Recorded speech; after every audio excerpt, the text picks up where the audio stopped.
Welcome to Nintendo Dads episode 22. On tonight's episode, we talk about a few upcoming mobile games. A YouTuber gets angry about Nintendo's content rules. Well, duh. And Amiibos break GameStop? Cue the music, Zach. It's Nintendo Dads.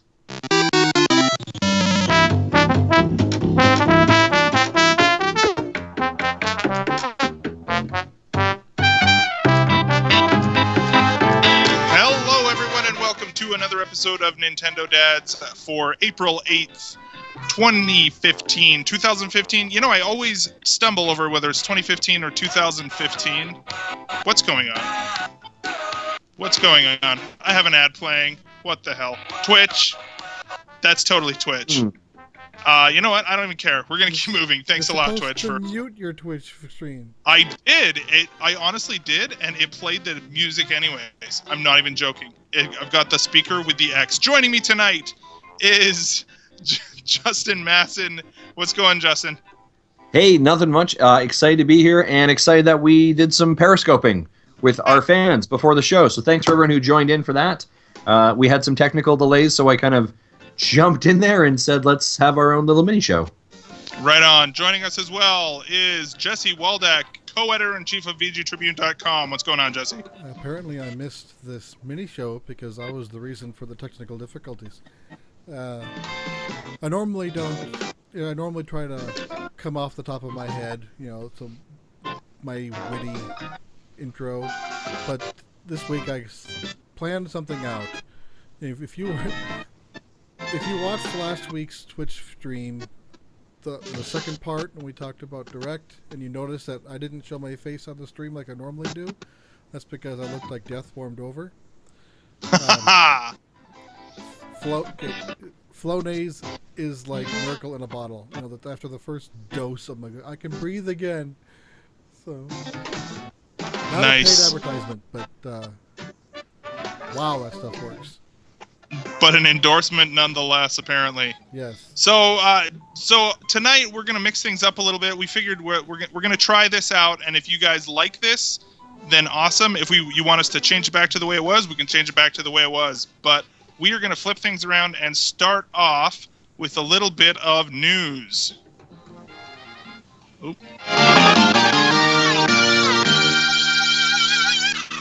Man, I am like getting used to this new setup over here. So the news this week, starting off, we've got Justin. Why don't you start us off with this first story?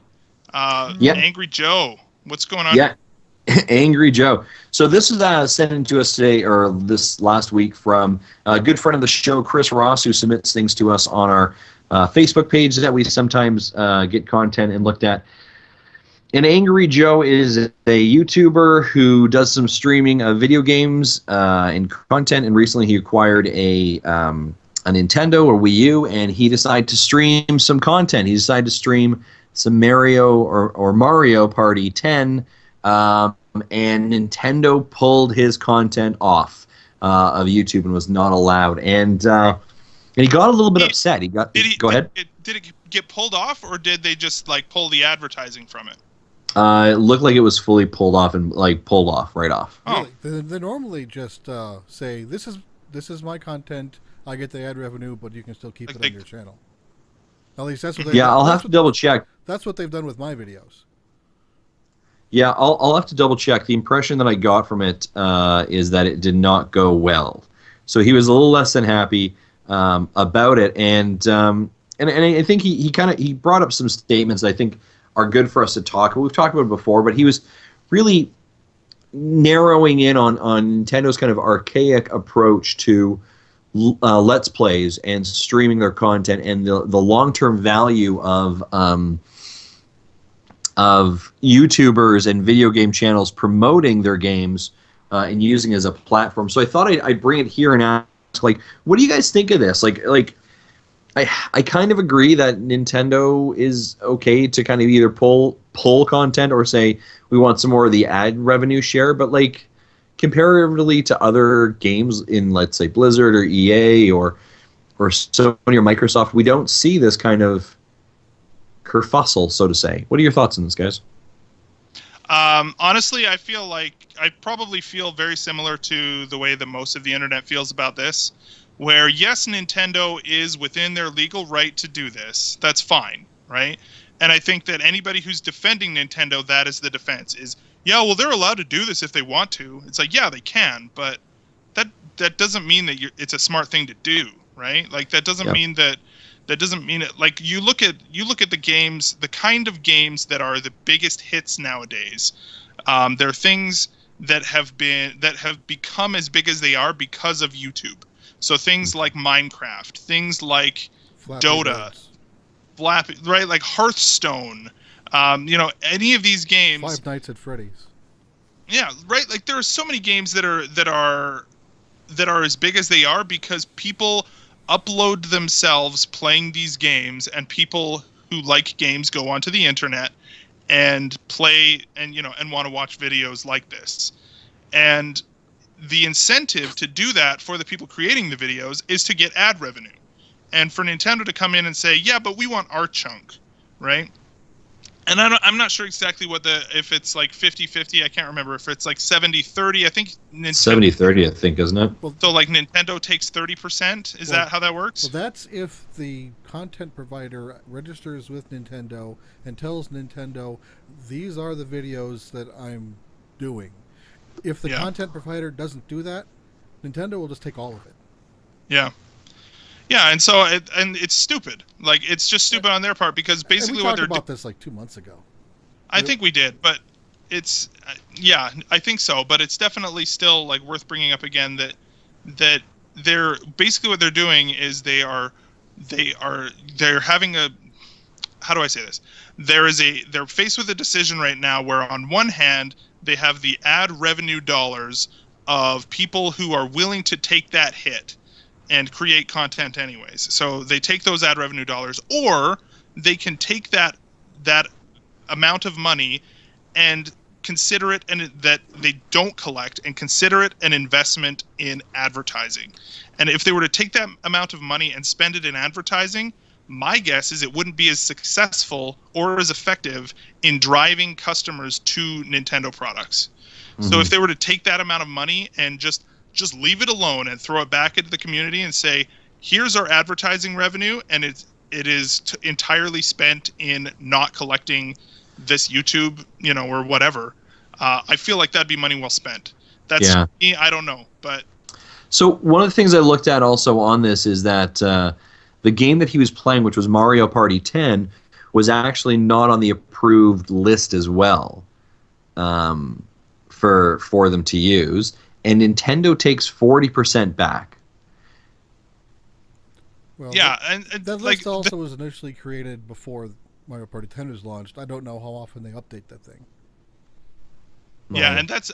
I know that's some of their other high-end games aren't on the list. It's more their B-tier games that they do want people to talk about. Well, and that's the thing too, is like, why are they creating a list in which people, like, they are the ones who decide what games go viral?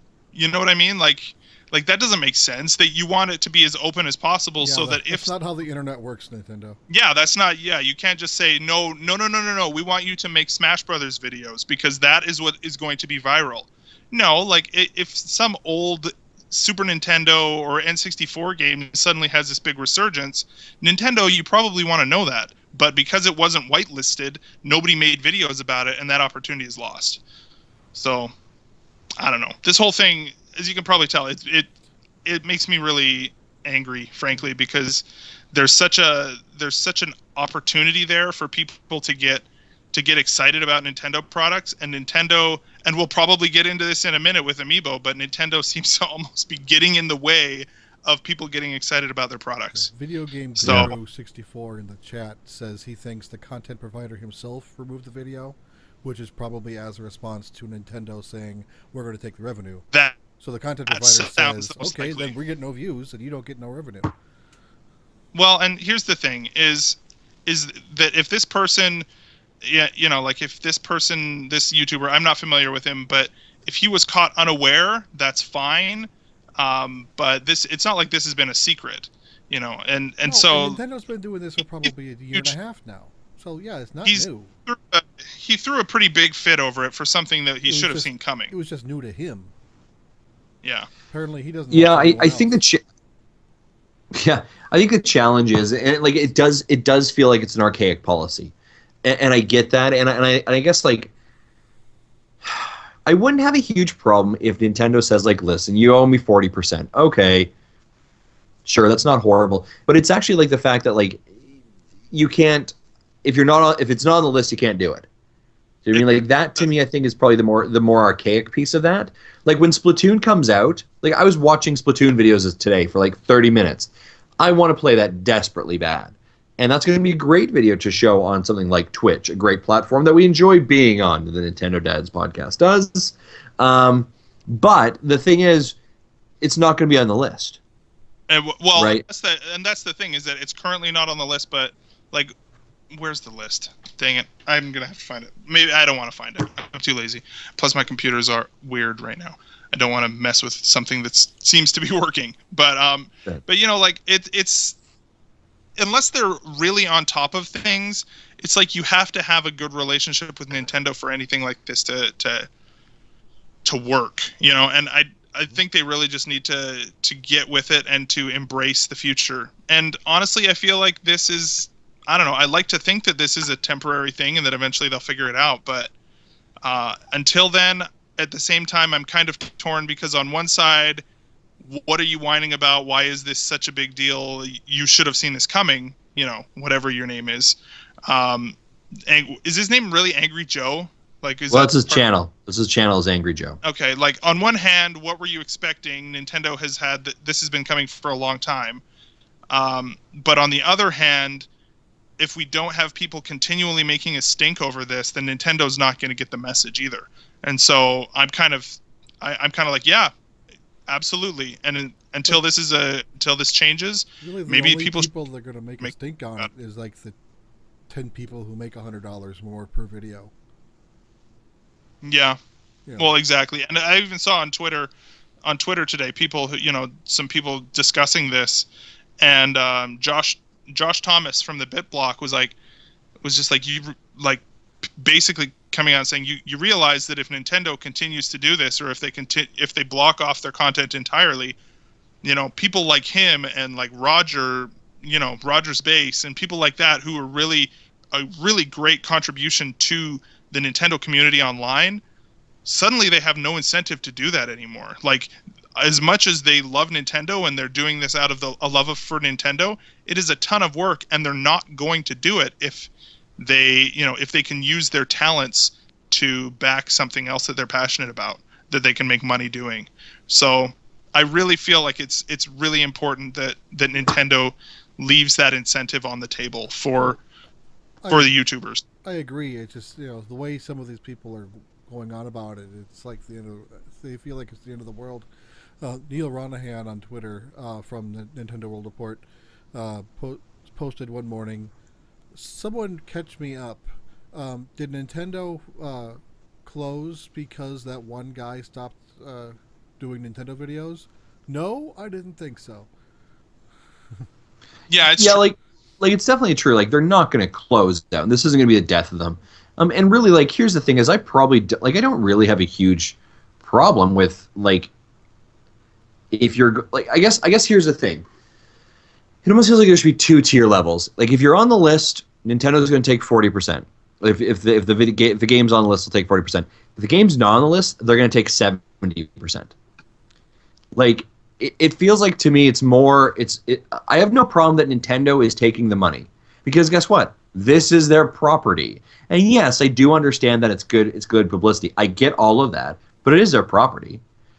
And you are still making some money off of it, potentially, right? It just may not be the entire 100%. You're only getting 60% of it, potentially. So, I don't know. It's just kind of literally every other video game publisher in the world, you get 100%, right? Yeah. And that is the reality that they're dealing with, and it's something that they're like, oh well, it's ours so we can get the money. It's like, that's fine, but you suddenly have made yourself, from a financial perspective, the least appealing company to cover, because you know, you're basically saying, oh yeah, but you got to take we've got to take our cut, right? And it's like, well, no, because again, like I said before, it's consider that as part of your advertising budget is that lost income.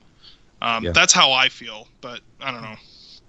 I joked in that Twitter chain of conversations that I have no problem with Nintendo taking my 3 cents a month.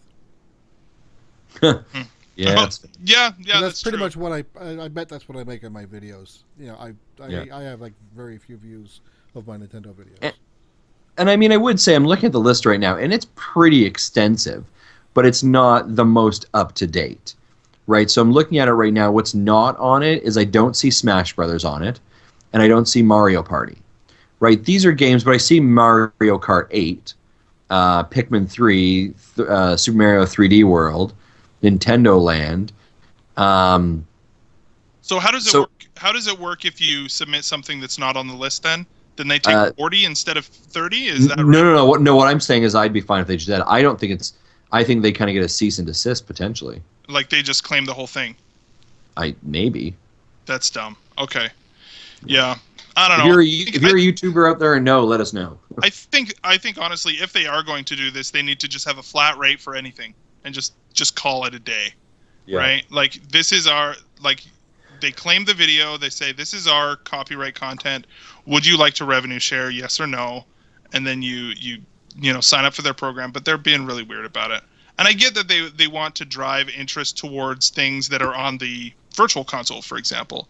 So the ones on the list are ones that are on the virtual console, so people can then go and play games on the virtual console. I think that's how that works. Anyway, we're kind of talking about things we don't entirely understand, and we're talking in circles at this point. But if you've got any comments or feedback about that, please let us know, and we definitely want to hear. I don't know. It's something that's been talked about a lot, but if you've got any interesting insight, let us know. Next up, Amiibo has broken the internet, and people are pissed. More than just the internet. Yeah, the company's internal point-of-sale system. Yeah. So what's happened this week, guys? What are the big talking points here on Amiibo this week? Justin, we didn't have a problem on this week. What's the big deal? We sure didn't. Actually, you know what though? I was thinking about this, and think about what would have happened if they would have launched any other day but Good Friday to open up our pre-orders, right? We would have been just as hosed and just as pissed as everybody else. Yeah, exactly. Like we kind of in a bit of a fortunate situation that Canada seemed to hit a day after the US did. And it was a holiday. So it was a holiday. There was no work, right? We could just go there at me and my 4-year-old son went and pre-ordered Amiibos at 9:30 in the morning. So. But it seems like in the U.S. there was a little bit more of a kerfuffle. Hang on, just one sec, okay, guys? Yeah. I'm having this weird thing with my. Okay, we're good. That's okay. It seemed like, and I know Jesse, did you you're an American down there? Did you hear much about this whole kind of system? I saw my Twitter feed blowing up for about an hour and a half of people getting in line at GameStop, pissed off that they can't do anything. Yeah, and even looking at Dave from Character Crunch, he got a hold of us on Twitter, and for those of you who remember, he's got this huge wall of awesome Amiibos on his back, and behind him when he was recording, and then oh crap, I didn't get any of those pre-orders in this time. That sucks. And so basically what happened was, since recording last time, we found out Greninja is a Toys R Us exclusive. Jigglypuff is a Target exclusive in the States, at least. Ness is the GameStop exclusive, which we talked about last week. And all three of those, I think it was Target. It was either Target or Toys R Us put up their pre-orders at 3 in the morning, and by the time everyone woke up, they were gone. Yeah. So, which would be completely infuriating. And they're basically well, you're going to have a chance to now have a in-store pre-order on the 27th of April for Greninja. And anyways, long story short is that we kind of hoped that it was going to get better over time, right? And it seems like it continues to get worse. Yeah. With each pre-order. And I don't know. What are your guys' thoughts on this? Yeah, this was I don't know, where was it announced that the pre-orders were occurring? Was it in the Direct? No. They said they said keep in contact with your retailers to have an opportunity to pre-order. And then most people just presumed that they would be available to pre-order the next day, which they were. Yeah. Yeah. Like I had no real idea that this pre-order was actually occurring. And it wasn't until Zach, you and I were talking about the Splatoon pre-order, because we did say we want to go book Splatoon and book the 3 amiibos associated with it, that happened to be the exact same day that all the other amiibos were now available to of way forward down were available to get. So we showed up to get them, and I know, Zach, I talked to you about it. At the GameStop I went to, the clerk told me that there was a person in line at 6 a.m. in the morning, and the store didn't open until 10, and they were in line to get their pre-order in for Amiibo. Yeah. Like, this is crazy that this is the fury, and this is the kind of fever that now Amiibo is hitting it. And I think you're right. Like, I was thinking this was going to get better. This is getting a lot worse. And I even said to the guy, I'm like, hey, can I order September's line of Amiibos? Like, if I can just come here and do it all in like one foul swoop and I don't have to deal with this chaos again, awesome. Because I know the Amiibos that I want to get right now, and I'm done with it. But no, I'm going to have to hopefully stay tuned for when the next wave of Amiibo, Wave 5, is that I can do that pre-order. Like, how am I going to know that? You know what sucks for me, too, is I have a pre-order, or I'm going to be moving. And so this September wave, the likelihood that I will be in Edmonton, where I will be living in September, when the pre-orders go live in early August, most likely, I won't be in Edmonton, so I won't be able to go to a store to get to pre-order anything. So that I will literally only, you know what I mean? And like I feel like for us here, we have a pretty good, like, I kind of have figured out how to get the ones that you want, right? You go to EB Games the day that they are releasing, and I even talked to a guy who used to work there who was standing in line with me, and he's like, yeah, you know what? Like, I think they've got it figured out the best there, because each store has a specific allotment, and I don't even think they have to go onto their like online servers in order to place the order. They just kind of, we know that we have this many that we can sell for pre-orders at this particular store, so you're set, and they can just sell them all in pre-order. So like, and so you don't have all those, like the GameStop situation where the entire server went down or whatever, and nobody could place orders in store or online. But I was wondering, and maybe you guys think, get your thoughts on this, but I almost wonder, like, who is to blame here? Like, yes, Nintendo doesn't have enough stock, right? And I feel like that is a big thing, is that they're clearly not making enough of these to meet demand, and that's huge. The question is, A, can they make enough to meet demand, reasonably, and B, like, where is the responsibility on the retailers here? Like, why is Toys R Us and Target and GameStop, why are they not taking more of the flack on this too? And why is it all falling to Nintendo? For the most part, they can't control what they receive. Right, but they can control like if their websites go down, or if they release them at 3 a.m, or that is kind of bogus. But my understanding is they can't specifically say, I want to reorder 10 of these, 5 of these, 3 of these, and get what they want. They say, I want 2 cases of this, and they get a random box. They don't know what they're getting. Yeah. I don't know. What do you think, Justin? Like, who's to blame? I mean, I think there are the agreement. First and foremost, I don't like store exclusives. I don't like that at all. Me neither. It's horrible. We don't have a Target in Canada anymore. Thank you. So how do I get those? So now it will be like Rosalina, where they just, it's like a rare one at all the stores, basically. Yeah, like the fact that you and I have talked about this before. You even mentioned me, I've got Rosalina at Toys R Us. I didn't even clue in, because I was so dead set that it was a Target exclusive that my brain didn't comprehend that you had it at Toys R Us, right? And now I'm like, I got to find one for my daughter, and it's going to cost me an arm and a leg. I don't like that. I can't necessarily blame a supplier, right? Here's what I do think. I think that GameStop should have, or is it EB Games or GameStop? GameStop. should have done a little bit more of an announcement, like we are opening up the servers for or opening up for pre-order on X time, not 3 a.m. in the morning. Although they know they open up 3 a.m. in the morning, you know, your levels are not going to be as hard hit, right? As opposed to we're opening up at 9 a.m. Eastern Standard Time. That was Target, by the way. I'm pretty sure that was Target for the Jigglypuff amiibo. Like, so I can't really blame the people whose exclusives are to it in that. So it's really Nintendo, but I think what's occurring here, and you know, again, this is a quick article that I'm gonna reference from Wired, and again, Chris Ross, friend of the show, sent this in, put it on our Facebook page. The title from Wired is Nintendo needs to deflate the amiibo bubble now, and this is all about supply and demand. Nintendo has created a secondary market of amiibos, which is eBay and backdoor sellers, right, who are selling these things that they're buying for $15 for $200 to $300 because of supply and demand. This is simple economics, supply and demand, and price behind it. But the demand is so high for certain ones, supply is so rare, therefore cost goes up. This is creating a very, you know, this is very much like the Beanie Baby craze that occurred back in the 90s. So I think Nintendo needs to get their supply out. They need to flood the market. But at the same time, this was very common for those of you that I'm gonna do some throwbacks to old episodes here. By old episodes, you know, the 22 that we've pre-recorded.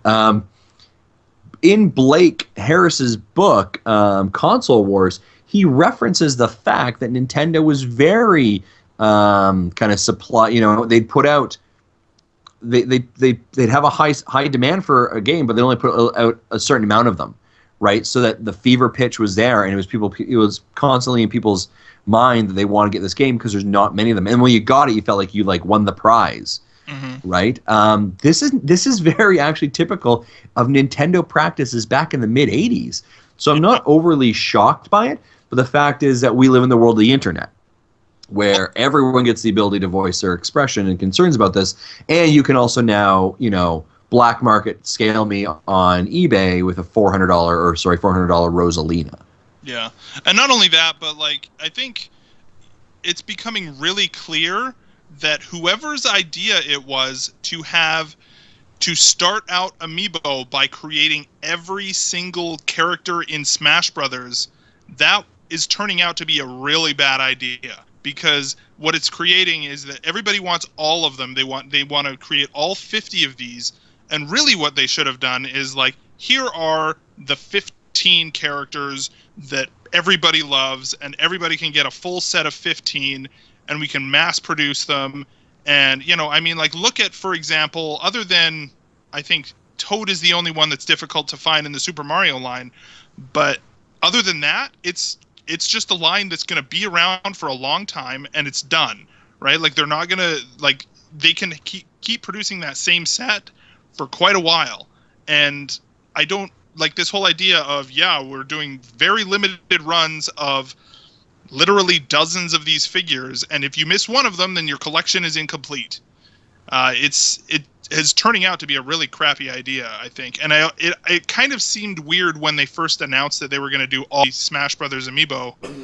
And I'm realizing now, you know, why didn't they just have you know, if the first wave was all of them, or maybe add a few different characters, I think they would have done a lot of this would be gone. A lot of this grief wouldn't be there yet. I don't know. That's kind of how. Then again, having said that, then people would be, you know, complaining, where's all these other characters that I want for Amiibos and whatever. So it's kind of a catch-22. I don't know. Yeah, but I mean, the thing is, let's be honest, you know, and especially for the Nintendo Direct. And I know, Jesse, you're not an Amiibos guy, so this talk is probably, and people are probably tired of hearing us talk about Amiibo. But the reason that we talk about it so much, and the reason I want to emphasize this is going forward, whether you like it, not, agree with it, whatever it is, this is part of Nintendo's very true strategy right now. And they are making bank on... Sorry? It's a pretty big part of it, too. Yeah, they're making bank on it, right? How many games during the Nintendo Direct in some context use Amiibo? Hey, as a matter of fact, people, they announced a couple different types of Amiibo. Amiibo cards. We mentioned that a little bit in our Periscope pre-chat.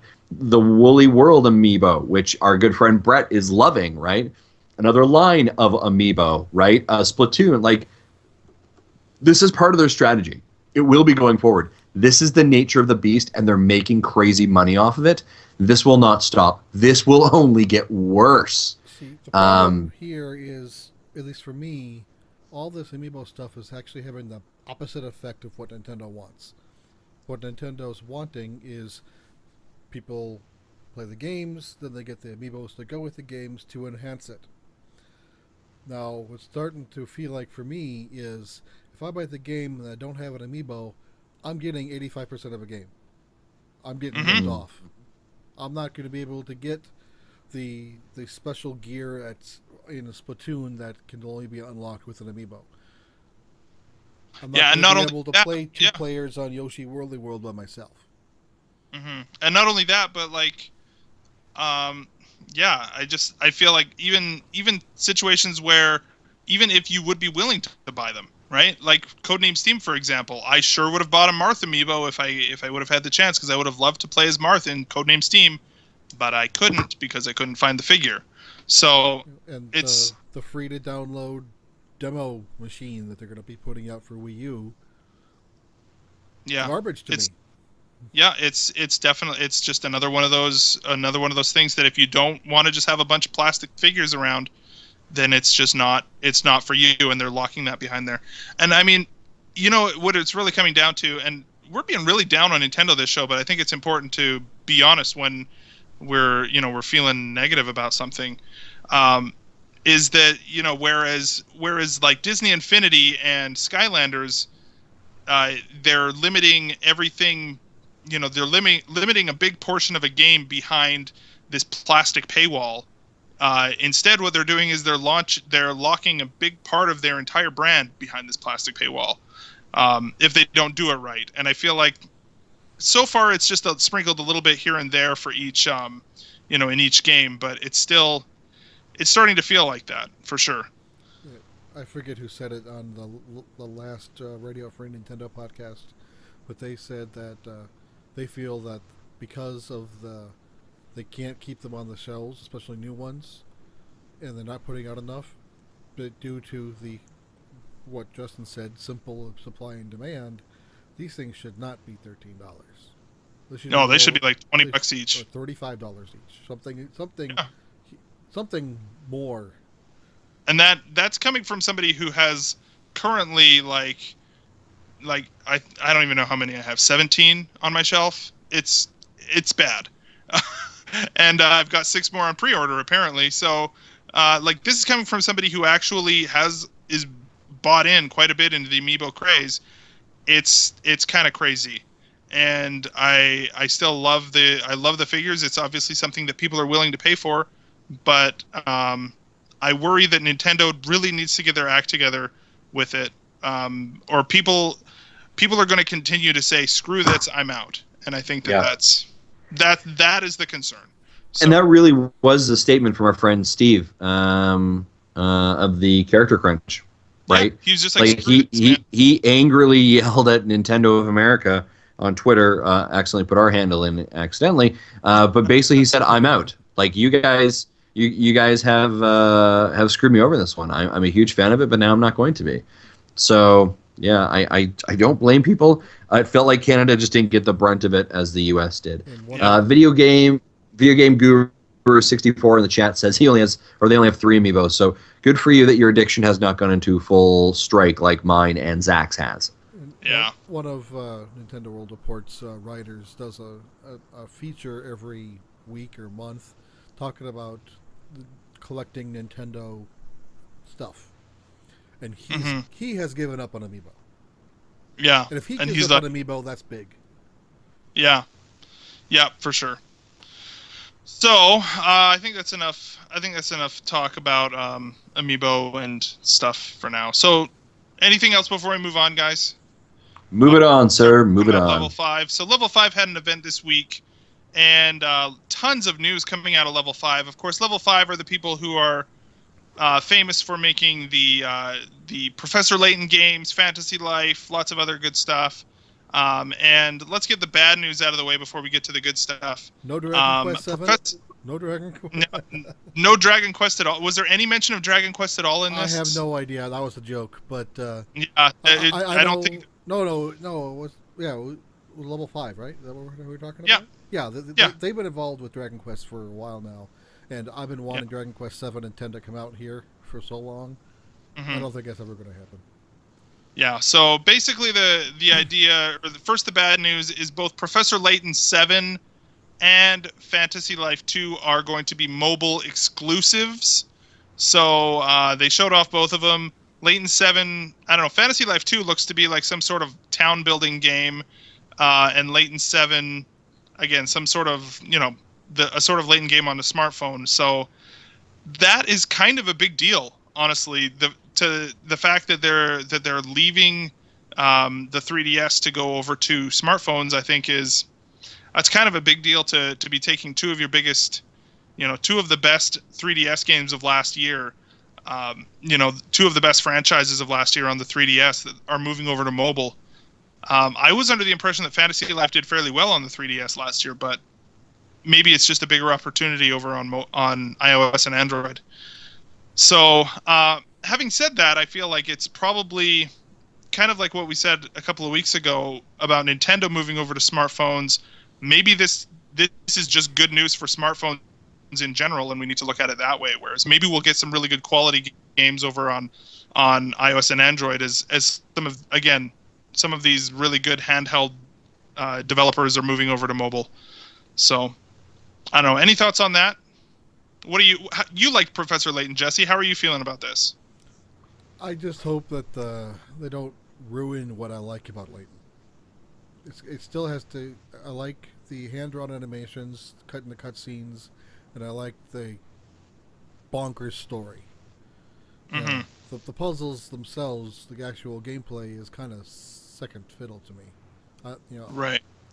Normally, I'll get 75% of the game and just get sick of the puzzles, and I'll literally just solve the puzzles in front of the fact in front of my face, just so I can get to the rest of the story, because that's what I want out of it. So, this worries me that it might be turned into a free-to-play crap. Yeah, it seems like it. It's kind of sad. On to some good news is that now, for those of you who aren't aware of what this is, Yokai Watch is probably one of the biggest new IPs in Japan. I've never heard of it until I saw that press release come in. Yeah, so Yokai Watch is basically, it's a game now, remember back when Pokemon first came out, there was this big multimedia push, right? There was the games, there was the TV show, there was the card game, like, it all kind of came out at once and blew everybody's mind. That's basically what Level 5 has done over in Japan with Yokai Watch. The difference being is that Yokai Watch is based in actual modern day Japan. And this kid gets a watch, and he can see yokai, which are basically kind of like ghosts that are invisible to everybody usually. But he's got this special watch that he can use, and it's kind of like Pokemon. You go around and capture these yokai and battle them, and there's this whole sort of adventure or whatever. So there are two of them in Japan, and the third one is just announced for Japan. The third, Yokai Watch 3, is actually taking place in the United States, coming out in Japan later this year, I believe. And there's also a game called Yokai Busters that's also almost like Ghostbusters sort of deal, coming to Japan. Both of those are games that are getting the Pokemon Red, Pokemon Blue type treatment, where there's two versions of each one. They also announced that Yokai Watch, the first one, is being released in North America and Europe. Now, Nintendo's press release didn't give a date, but I believe Level 5 said 2016. So this is, honestly, I'm actually really excited about this, because it's been a long time since there's been this really big sort of highly polished game. I guess there's always this highly polished sort of thing, but it's very anime, very sort of, this sort of big, exciting RPG franchise, which I think is also, kid-friendly and approachable. So yeah, that's coming in 2016. I definitely suspect we're going to see Nintendo spend a lot of time on this, They're definitely going to highlight it at E3. I'm going to call it now. Yokai Watch is going to be highlighted at E3 by Nintendo. We'll get the anime this fall or next year sometime? I know the toys are coming next year, so I think that we may see it. We may see it next year as well, but I'm not sure on that. But it's definitely like brace yourselves because it's going to be the next big thing. I'm calling it now. So I don't know. Justin, did you see any of the videos for this?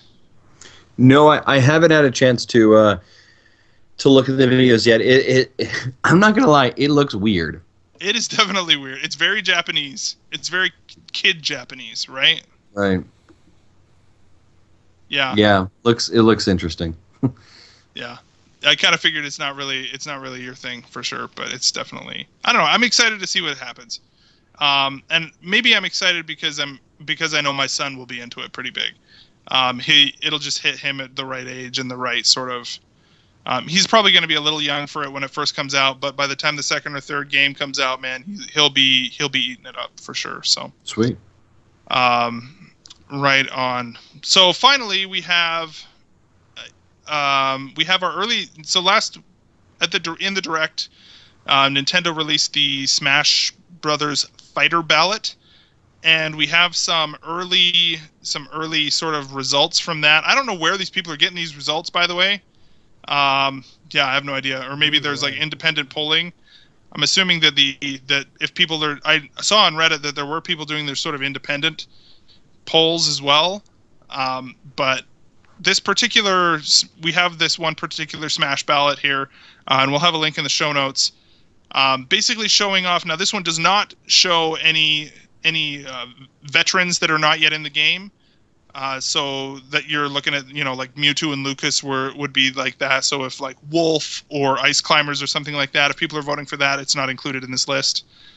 But we've got a list of front runners of people who would likely be at the top of the list for people who have been voted for, as well as some third-party characters and some already appearing, ones that are assist trophies. So is there anything on here on this list that we're looking at that surprises you guys? And also ones that are kind of obvious, ones that you agree with, and ones that you're like, oh, what the heck? Let's start with you, Justin. What do you think? How's this looking to you? I mean, I think I'm a little bit shocked by King K. Rool as big of a front runner as he is, actually. And I don't know if this is just a random selection of how they're putting the front runners. Mm-hmm. Excuse me, but like that's kind of shocking. I'm not shocked that the Inklings are coming in at number 2. If this is again like an order of 1, 2, 3. I think that probably there are other ones on here that I'm like, really, Paper Mario? Like I don't know how. I don't think we need any more. Effective that's going to be.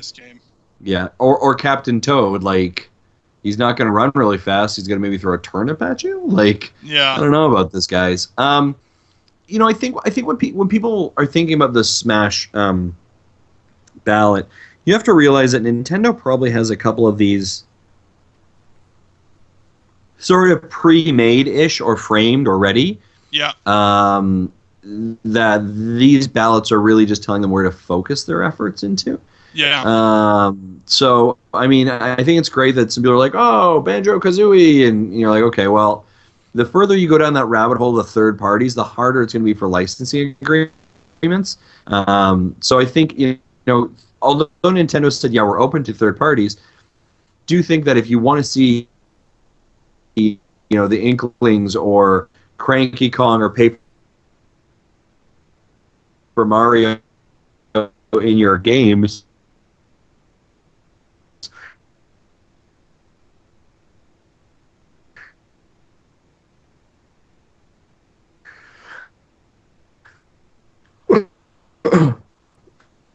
Are you getting him, Zach? Because I can't hear him anymore.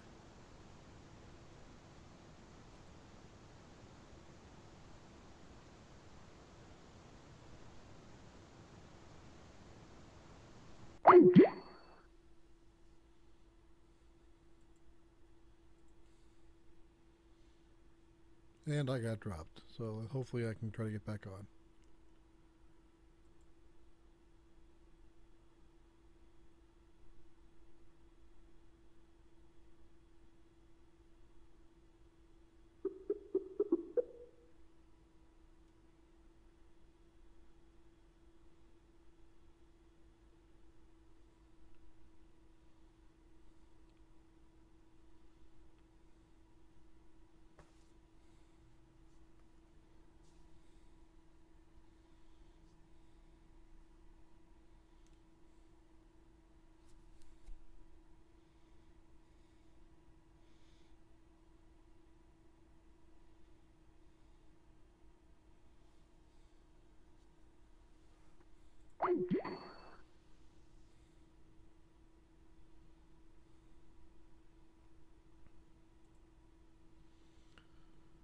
Yeah. Well, it looks like Justin also got dropped too. We're gonna have to restart the call, so it'll be a minute or two.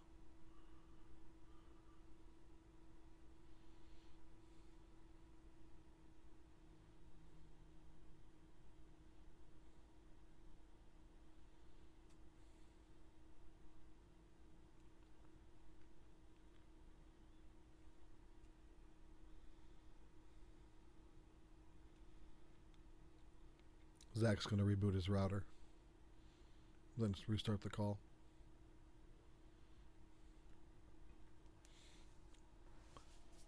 The joys of live radio.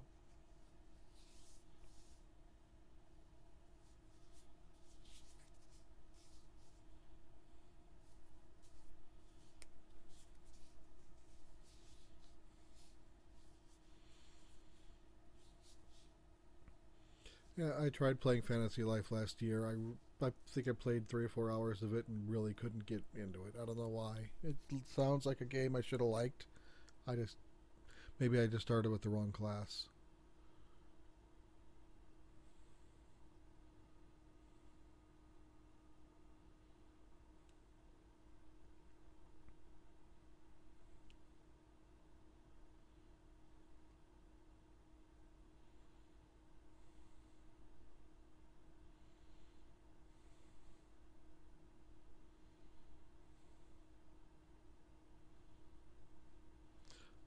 I started with the miner with the thought that I would go from the miner to the blacksmith. So the miner can get the materials to the blacksmith, and the blacksmith can make the weapons for the warrior. That's kind of the class progression I had in my head. I have no idea how realistic that would be, or that would be or not.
Oh, hello. Hello.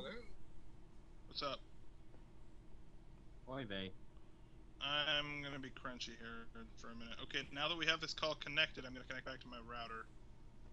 See if this works. Oh, friggin'. Okay. Hear me? I'll be right back, Jess. I'll be right back. Can you hear me? You can hear me still? Okay. Little staticky, but I can hear you.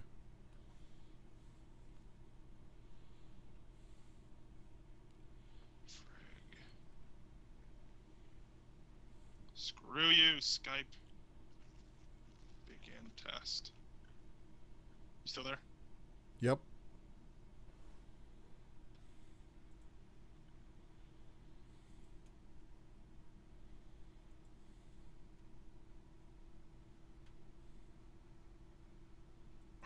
Okay.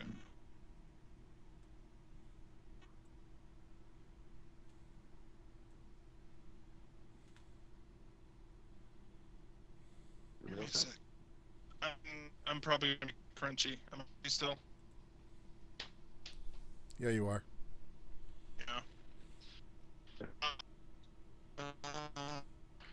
Wow. How about now? That was bad, but Okay. That was probably... Okay, one sec.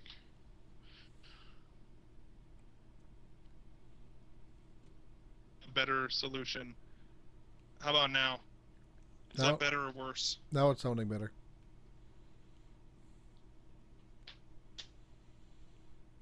Hello? Can you hear me? Yeah, I can hear you. Yeah, I can hear Can you you. hear me? Do I sound okay? It's for the most part, yes. Sometimes you get a little fuzzy or echoey, but we lost Justin again. Justin. And am I not showing my camera? I guess I'm not showing my camera. There.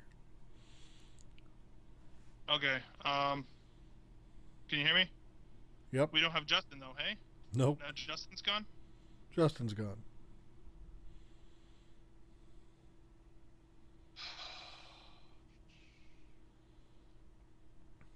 It's like a box of chocolates.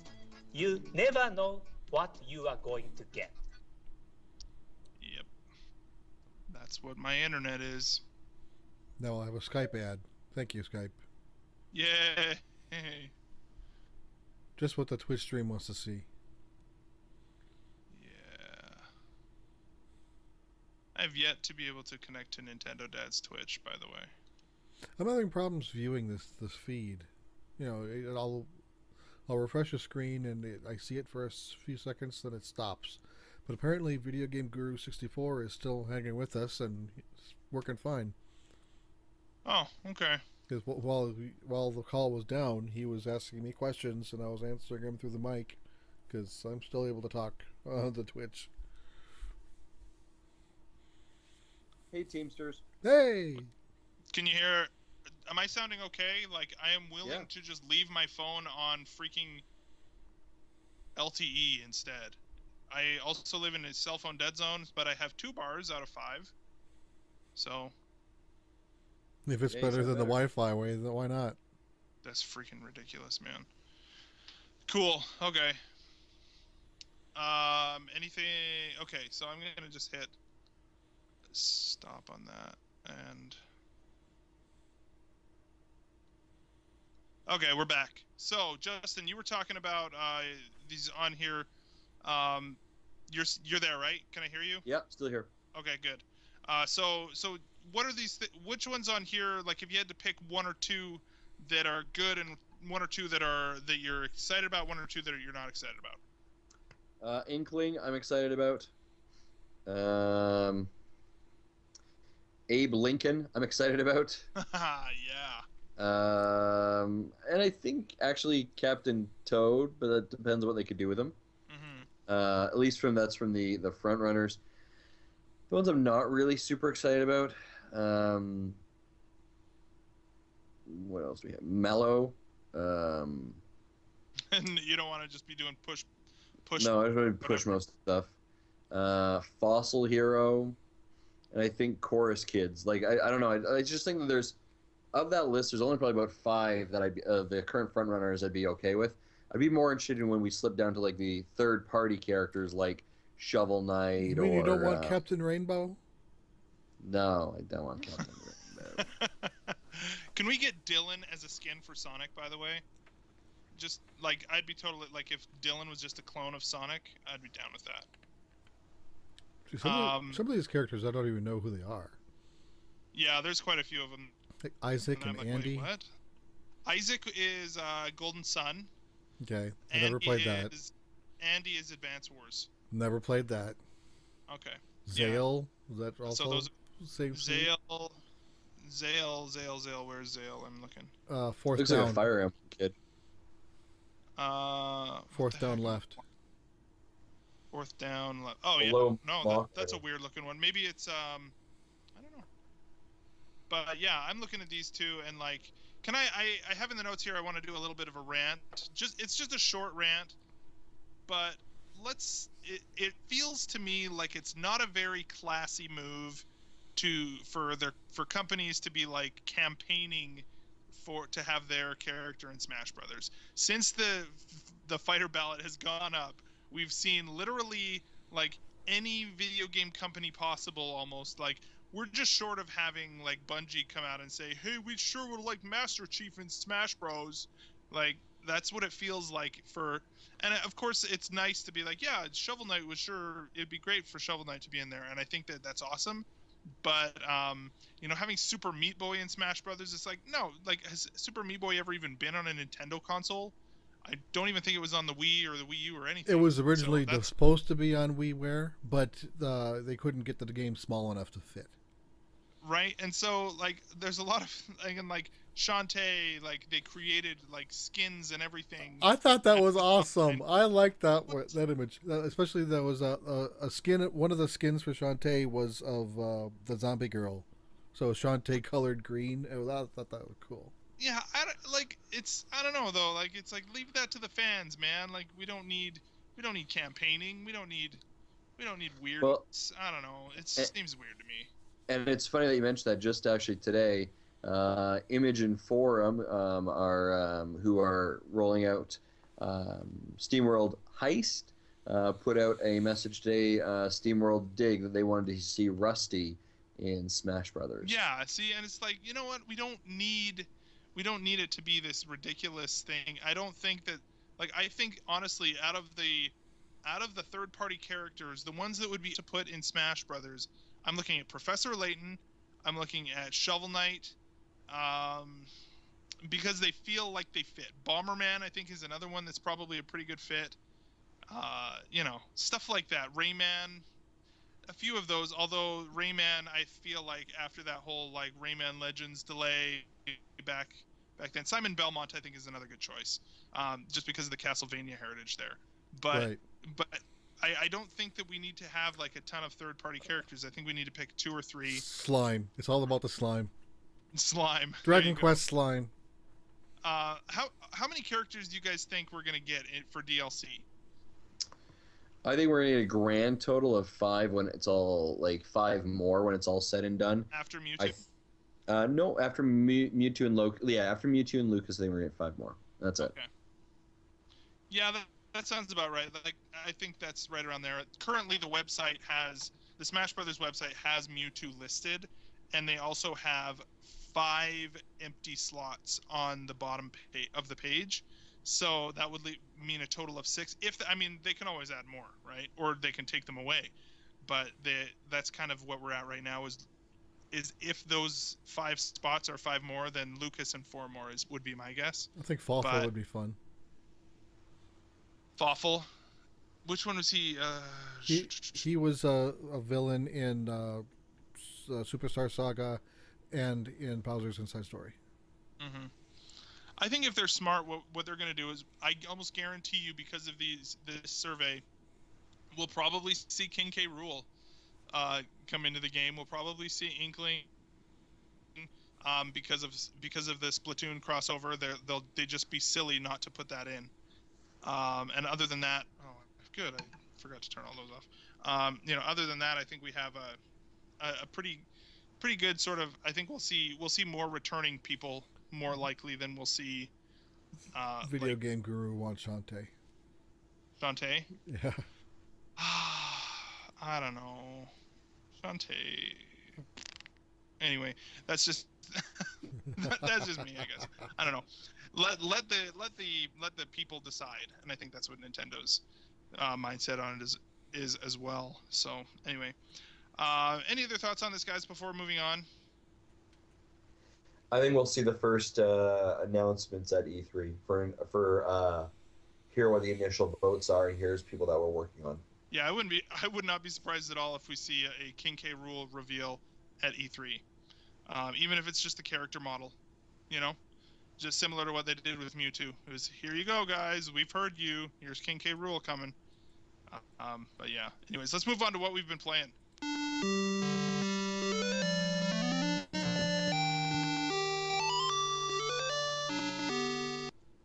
Right on. So I actually have something that I want to play. Pokemon.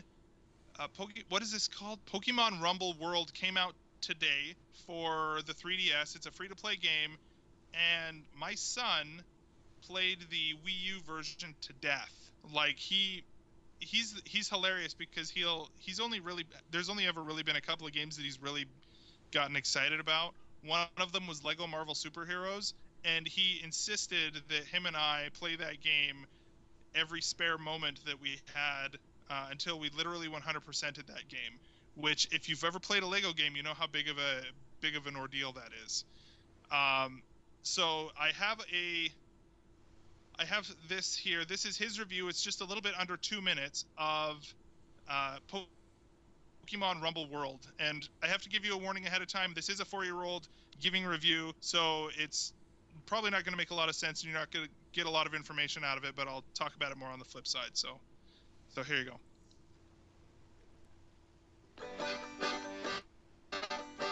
What game did you play today? Pokemon Rumble. And that was the new one, right? Pokemon Rumble World?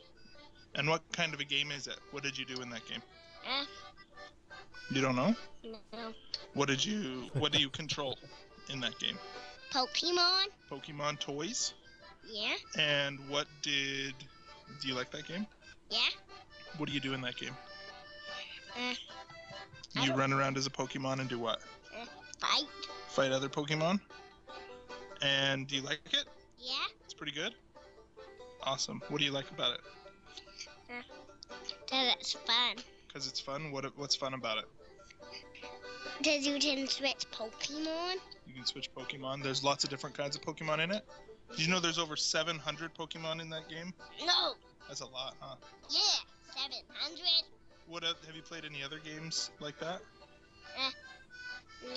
You played the one on Wii U. Yeah. Did you like that one? What do you like about that one? How long have you played that one for? Not really long. How much have you played that one? A lot. How many Pokemon did you collect in that game? What? Yeah. And who's your favorite Pokemon? Pikachu. Pikachu? Okay, can we do one more? Uh. Can you say goodbye to everybody? Goodbye. Thanks for listening. Thanks for listening.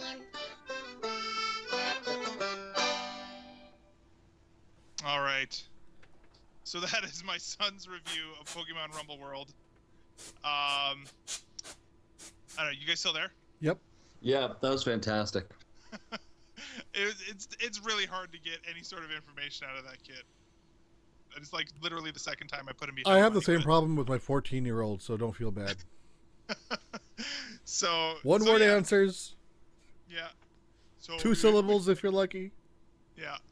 So yeah, I mean, I played it a little bit as well, and he played it, and honestly, this game is, it's definitely, I feel like it's definitely a very simple game. It's the original, or the other Pokemon Rumble games were kind of a press A to win. Have either of you played any of the other Pokemon Rumble games? Jesse, I have not. The Wii U one, right? A little bit? I played the Wii U a little bit and didn't like it. My son didn't like it. I also had the original WiiWare version and the 3DS version we rented, and my son played the hell out of both of those. So I think he might have just gotten to that age where it's not as fun anymore. Mm-hmm. Yeah, he like in this one too. I actually noticed after a while that that in the previous games you just push A and then you would attack. In this one, they've actually made it even easier, where you literally just use the circle pad to walk into the enemies, and if you're within a certain vicinity of the enemy, you'll just auto attack. So you don't even have to mash A anymore. You just have to run into the enemies and walk into them, and you will attack and win. Kind of like that Faerun game I played over the holidays. Yeah. So basically, the whole purpose of the game is to play through all these games and play through all of these levels in order to unlock more Pokemon, in order to get the gems, which will then allow you to unlock new hot air balloons that will let you go to new levels, and you kind of just keep going through this thing over and over again. And you have to play the levels more than once, because on a single playthrough, not all of the Pokemon will drop, because basically you'll hit an enemy and it will die, and sometimes it will drop like the toy that you can then collect for your own collection. But in order to get all of the Pokemon in that level, you'd have to go through it a few times. So it's basically just a big sort of play through the level, get all of your Pokemon, get your favorites. I mean, it's as far as for what it is, it's a fun collecting type game. But if you're looking for any real depth, I honestly feel like this is not the place for you. I feel like Pokemon Shuffle, that puzzle game is a little bit aimed at, it's a more appropriate for a more mature audience. Having said that, if this is something that you enjoy, that's fine. It's free to play. It's free to try out. So give it a shot. And it's something that I know my son's probably going to be playing for a while. He definitely is going to like it. So yeah. Justin, what have you been playing this week? Yeah, nothing too new and exciting here in the Masson household. We have been playing some more Mario Party 10 and some more Captain Toad. The kids are still loving it, which is fantastic. And to the chagrin and happiness, I have finally completed level 4-2 in codename Steam. Thank you to the wonderful support of Mr. Zach Erickson, who helped me find the 6th frozen body, which took me forever. And I think, Zach, you had mentioned it in a earlier podcast that it's a game where you try a level a couple times, knock your head until you figure out how to do it. And it was frustrating because where I found that 6th body, I'd swear I had looked there before. And obviously I just hadn't done it properly, or I'd missed something, I was really happy to finally complete that. And then I went into, sorry, spoiler alert, after that you become the Abe mech for a quick round, and that was really weird. And the controls actually felt a bit odd for that. I didn't really like the way the controls felt. I don't know why specifically. It just feels like it feels a bit really easy, like, right? Yeah, it felt really easy, but kind of like out of joint. Like you're so used to the L1 being your trigger, and I don't know, it was a bit odd, but it was really good. So just playing a lot of kind of games, crushing it on Pokemon Shuffle, and I did pick up actually Crash Mode, by the way, for my gold prize. Okay. So yeah, I'm gonna give that a go in a little bit. I've got some more travel plans down to Boston soon, so I've got a lot of flying in the next little bit. So I'll be taking my DS with me, and still loving my new 3DS. And I've got gonna be doing some street passing next weekend. And also, what I would say about the codename Steam, for those of you that are unaware, they did an update today so that the enemy movement is sped up substantially. So if you haven't done that update, it's a free software update. Do that. It's really quick. It took me like less than probably 45 seconds for it to update my system. Check it out. Really good. Yeah, and that with that update, apparently, if you have a regular 3DS, it about doubles the speed of the enemy turn, and if you have a new 3DS, it about triples it. So it's definitely a hardware limitation there. You mean halves and thirds? Yeah, sorry, two times, 3 times the speed. The speed, I guess, yeah, double the speed. Double the rate. Yeah, there you go. Double the rate half the time. Yeah, there you go. But yeah, and so that's pretty interesting. Did you play any of that online tournament, Justin? For you, it's probably a little difficult because you don't have all the guys unlocked yet, right? Yeah, I played some of the online tournament. I played, how many matches did I play? I think about 3 or 4. Yeah. And I got schooled in about half of them. Yeah, probably because you don't have some of the characters that are frankly just more powerful, especially in online. Like there's you don't have the sniper yet. You don't have the a couple of other ones. You don't have the guy that that lets you recharge your Steam and stuff like that. So yeah, I definitely did run some things where I was like, I am getting schooled pretty. Yeah. It's all about the headshots in online, by the way. That's the key. I went 4-2 on Saturday, playing that. So it's all about the headshots. It's kind of crazy, but right on. How about you, Jesse? What have you? So and that was your Club Nintendo reward, was Crash Mo, right? Correct. Yep. Yep. Cool. Right on, Jesse. What have you been up to? So it took me a while, but I finally was able to pull my game of choice out of Club Nintendo. I got Donkey Kong Country Tropical Freeze. And right on. Haven't gotten far into it yet. I watched the opening cinematic and played, I think, 2 levels. And it looks pretty. And so far. It plays like a Donkey Kong Country game, which is part good and part what I'm kind of dreading because those games for me are usually fun at first but get old quick or really difficult quick, and I just don't have the patience to fight with it. Mm-hmm. But it's free. I can't complain much. And I'll probably play a little bit more, but upcoming game gets Xenoblade gets released on Friday, so I'll probably be dumping time into that.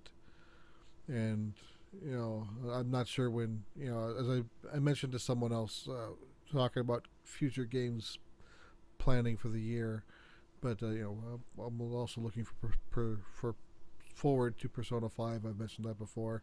So with 2 big RPGs, hopefully this year, that's alone will fill up a lot of my time. Yeah, actually, that brings up something that I was going to talk about as well. I've got that I'll mention just briefly. Since first of all, both you guys, so Justin got Crash Mode, Jesse, you got Donkey Kong Country. I can't hear you. Okay, just a sec. All right, now can you hear me? Now you're back. So we just got lag. No, I could see you talk, or by the little blue border around your avatar, and I could hear it, but it was really quiet. Oh, weird. Okay, And so we're again. okay. Onward through the Skype issues. Yeah. So Justin, you got Crash Mode. Jesse, you got Donkey Kong. I picked up Mario Golf World Tour. And that game is pretty fun so far. I haven't played a lot of it. I'll probably give some more impressions next week. My only big thing so far is there is $20 worth of DLC that I would need to pay for to unlock, and I'm not really that excited about it. But $20 of DLC on top of the regular Mario Golf game, that seems nutty to me. But there was a reason I didn't pick this game up when it came out, and I think I'm remembering now that's why. Was because there was so much DLC, and it felt incomplete. But it's still a really fun game, and it's I've enjoyed it so far.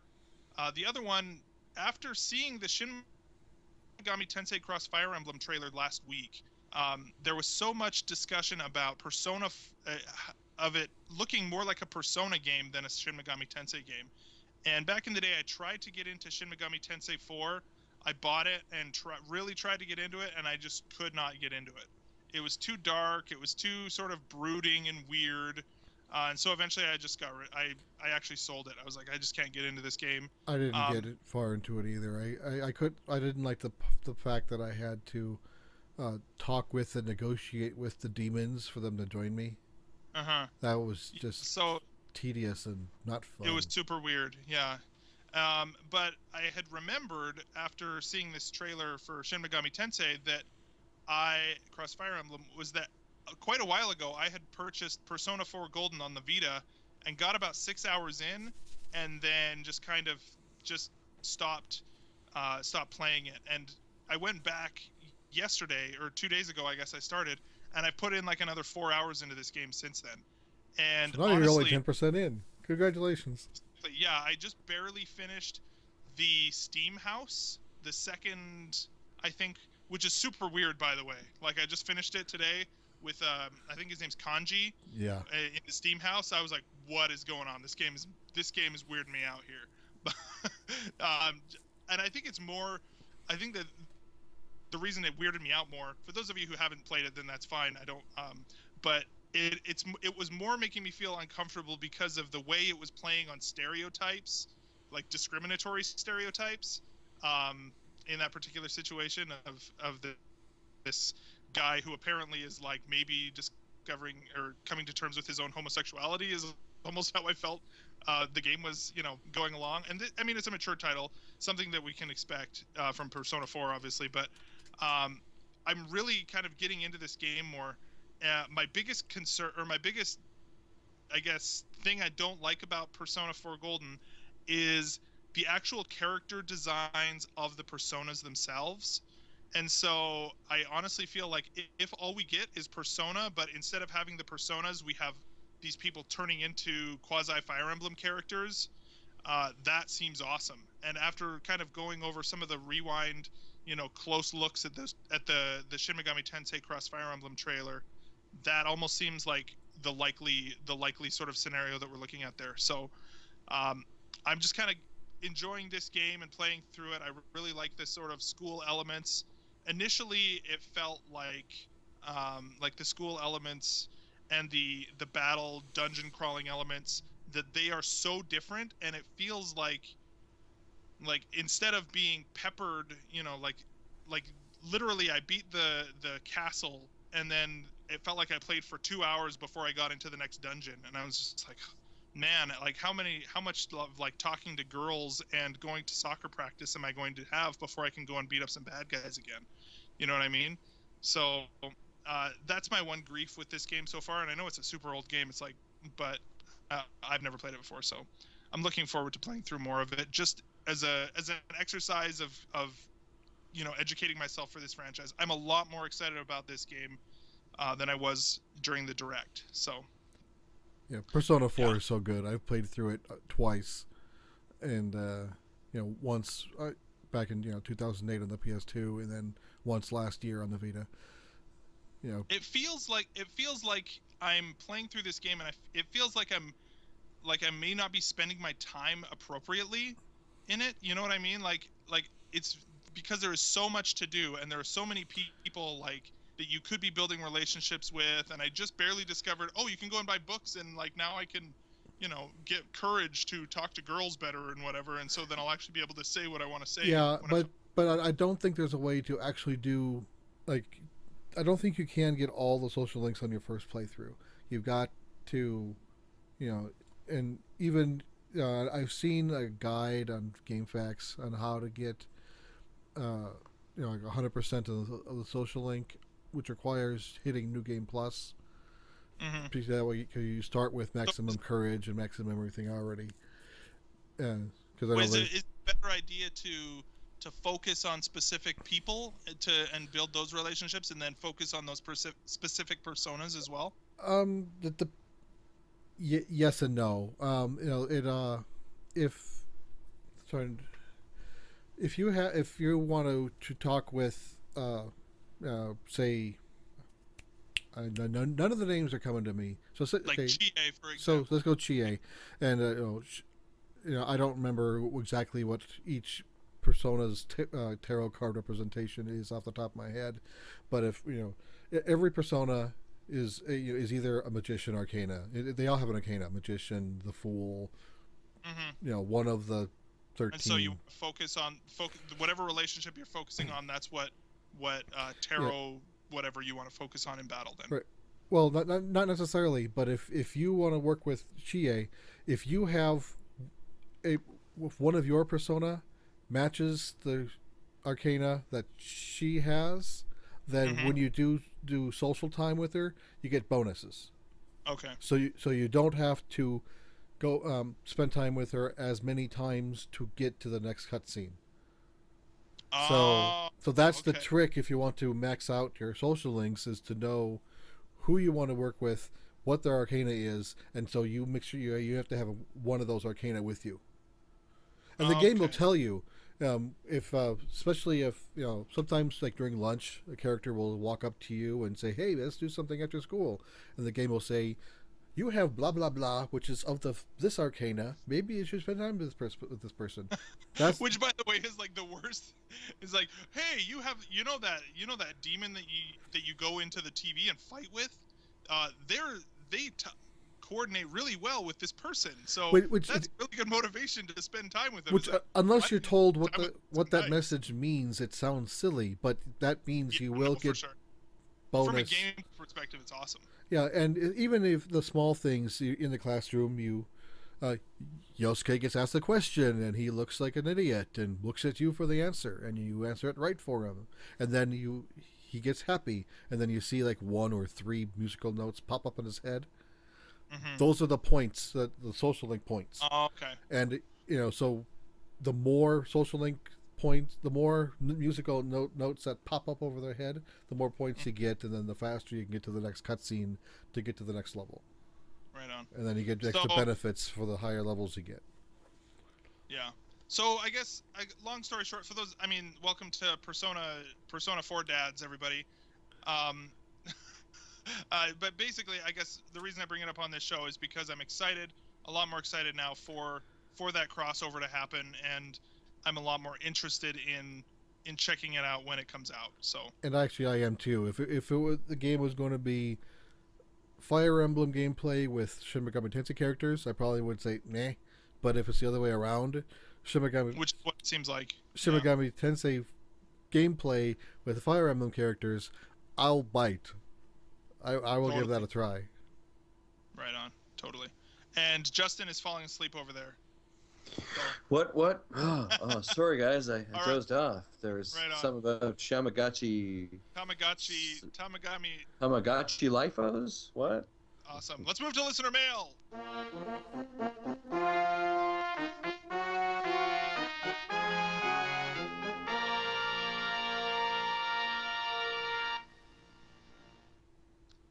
Listener mail.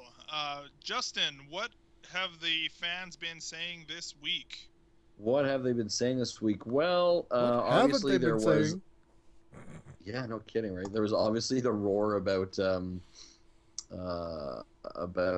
amiibo situation, which we heard a lot of.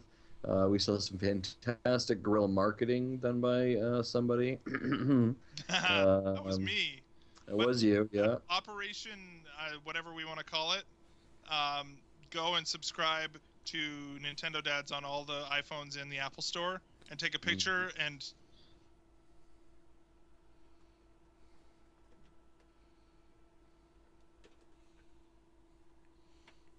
And I lost the call again. What happened? I think my volume problem with Zach is my own headset's dying.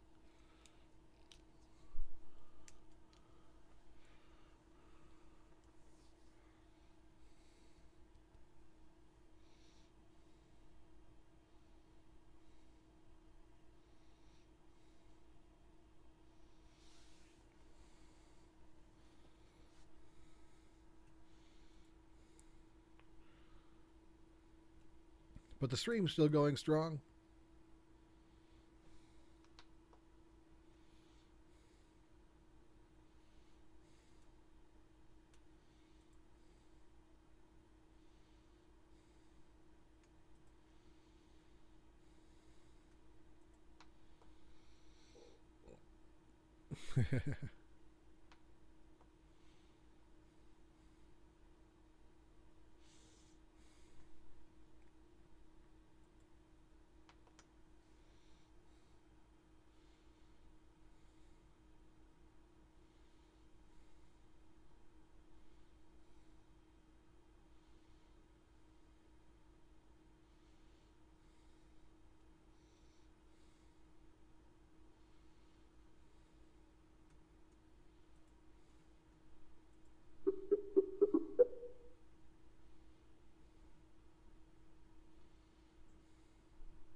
Hello?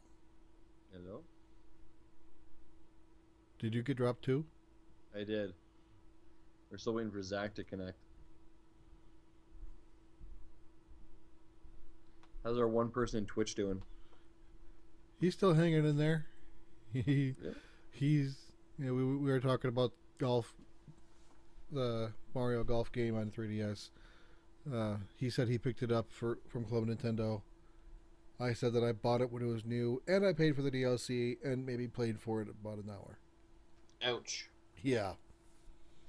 And he says he's doing good. He heard you.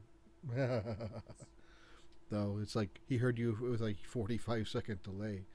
That's fair.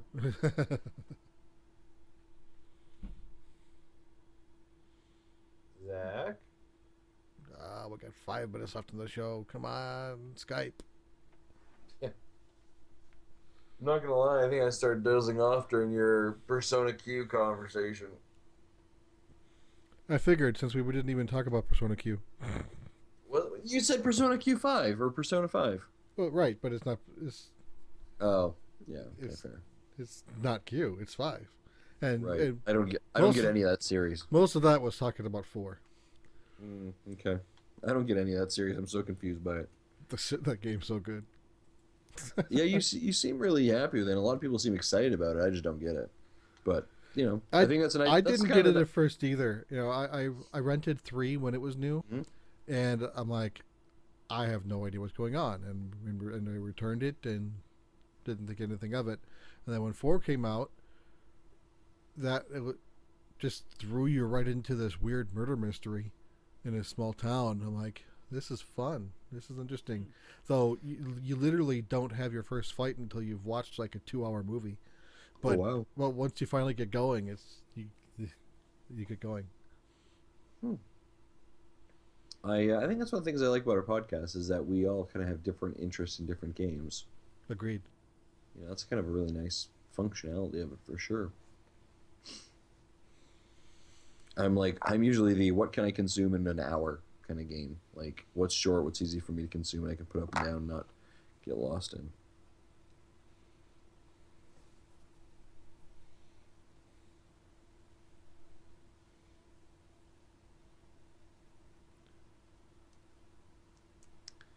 I don't really have a lot for fan interaction though.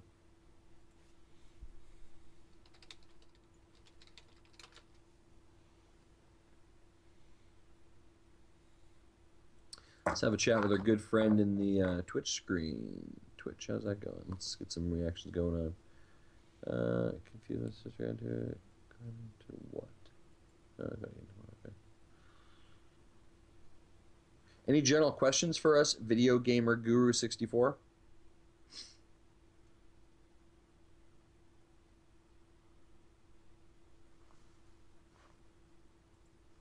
Things that maybe you want us to answer?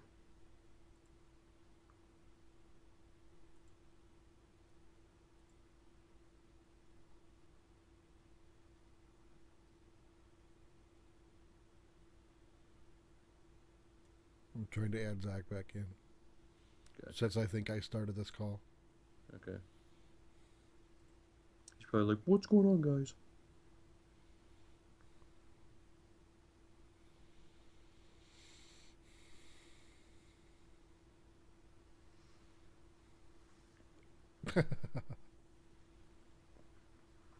Fair enough.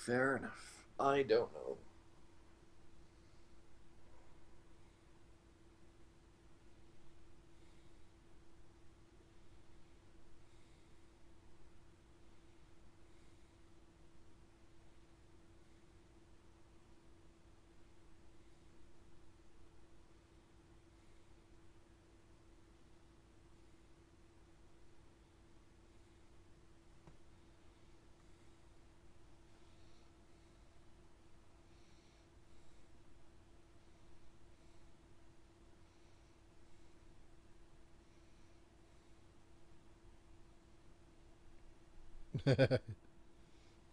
Zach's phone died, apparently. That's why the call dropped. Oh, seriously?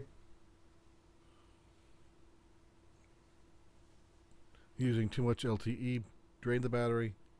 Yeah.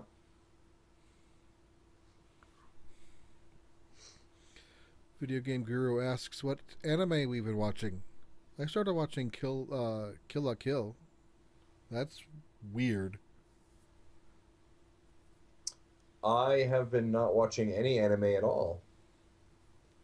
I don't really watch any anime. One anime I've been wanting to go back to. I haven't seen it, watched it in probably now 7 or 8 years. Is Bubblegum Crisis Tokyo 2040. Sorry, was that called Bubblegum Crisis? Yes, I think Bubblegum Okay. something. What's your impression of this whole Attack on Titan? Because that's an anime thing, right? Yeah, I watched the first season and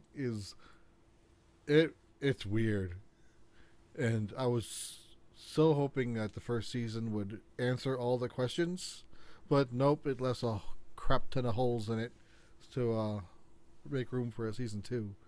Because I saw that. Hopefully they answer the questions. I think I saw Nerdist last week that they were mentioning that they're making an actual live action movie for it as well. That will be. I didn't hear that, but That will definitely be weird. Yeah, I'm pretty sure. Considering the Titans are huge. they're huge, they're naked, but they have no genitals. Interesting. Yeah, and I guess there was recently a commercial for a sports utility vehicle that involved the Attack on Titans in Japan. I'll have to maybe see if I can find that clip.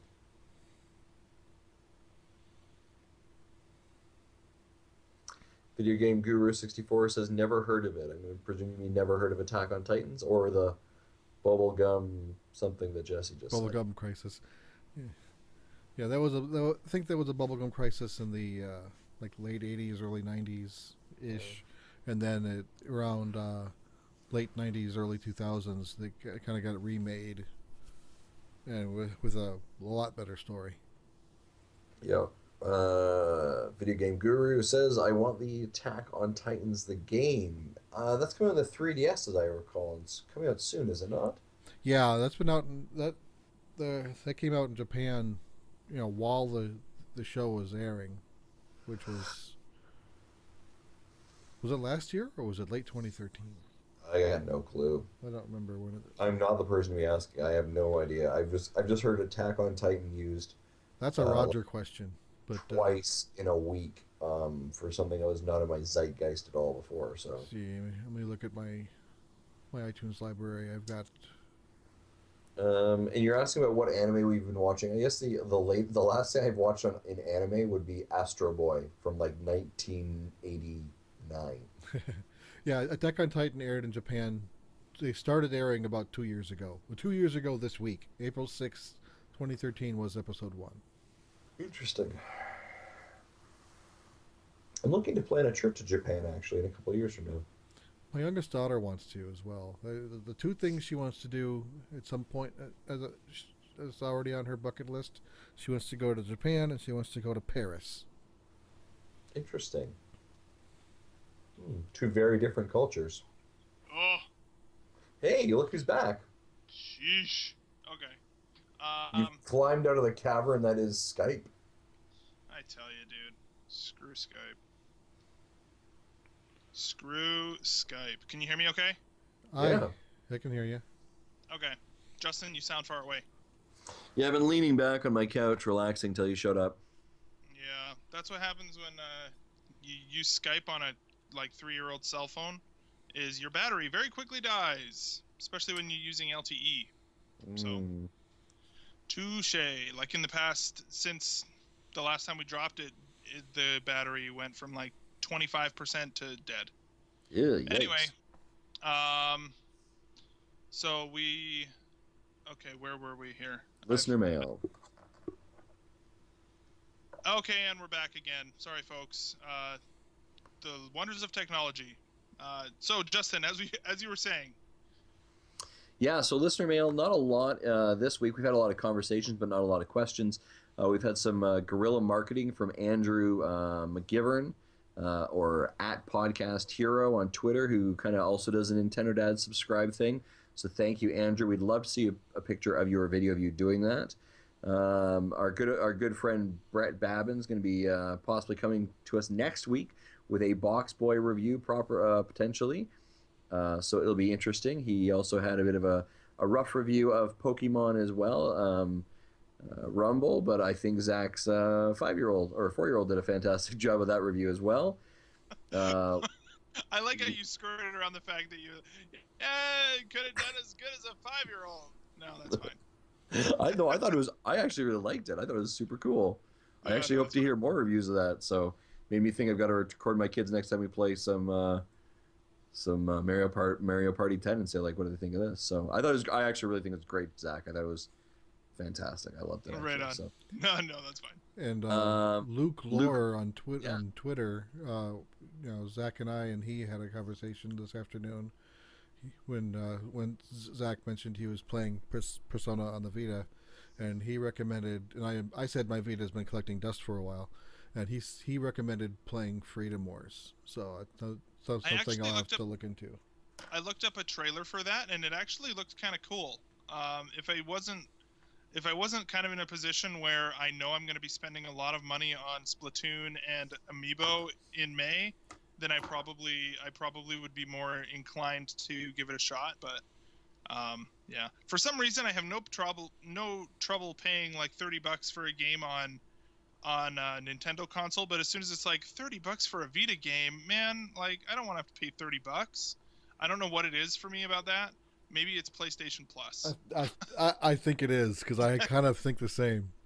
Honestly, my Vita is a PlayStation Plus machine, and I've probably bought less than half a dozen games on it that were not PlayStation Plus. Like Persona 4, I think I got for $15 on a sale. I think that's about how much I paid for Killzone Mercenary and Little Big Planet. And other than that, it's like a Vita machine, or it's like a PlayStation Plus machine. So Yeah, the last time I had my Vita up was when I played Dragon Rampa, and I know you mentioned that on the show, 6-8 weeks ago, and look, it hasn't found a charger since, so it's battery dead. Yeah, I don't know. I really am impressed as far as like the actual hardware. The Vita, even the new 3DS, which is quite a bit, it just is really impressive. It's my favorite Nintendo handheld ever. But as far as the hardware, the Vita is still better. I'm still much more excited about the Vita and playing the Vita and having it in my hands and looking at this beautiful screen. But the games, man, on the 3DS are what keep bringing me back. So anyway, so awesome. Thank you everybody for all of your feedback and your input. We really appreciate it. And of course, as always, if you want to do a huge favor for us, head over to iTunes and subscribe, leave a 5-star rating for us, a written review. That is honestly the best way, and just share it with your friends.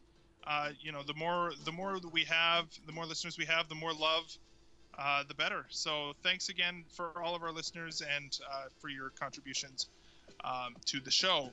You can check us out on all of the social media on Instagram, Google+, Twitter, Facebook, at Nintendo Dads. Email us at nintendodads@gmail.com. Twitch.tv/Nintendo Dads is where you can find us and hang out with Jesse during all of our technical issues as well.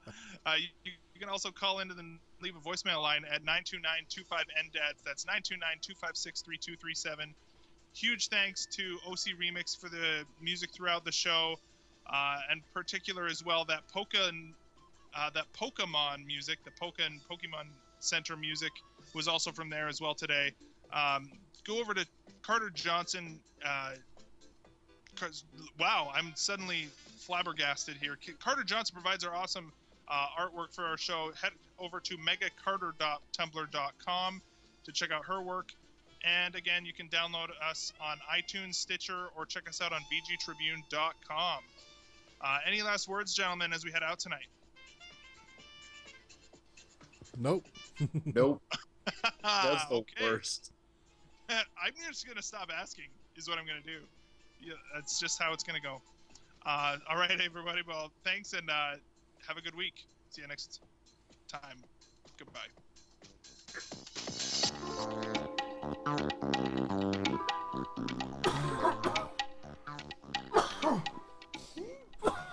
Thank you for listening to Nintendo Dads. Done. Seriously, Zach, that is like the best review, and that's the best thing at the end of the show. Although my energy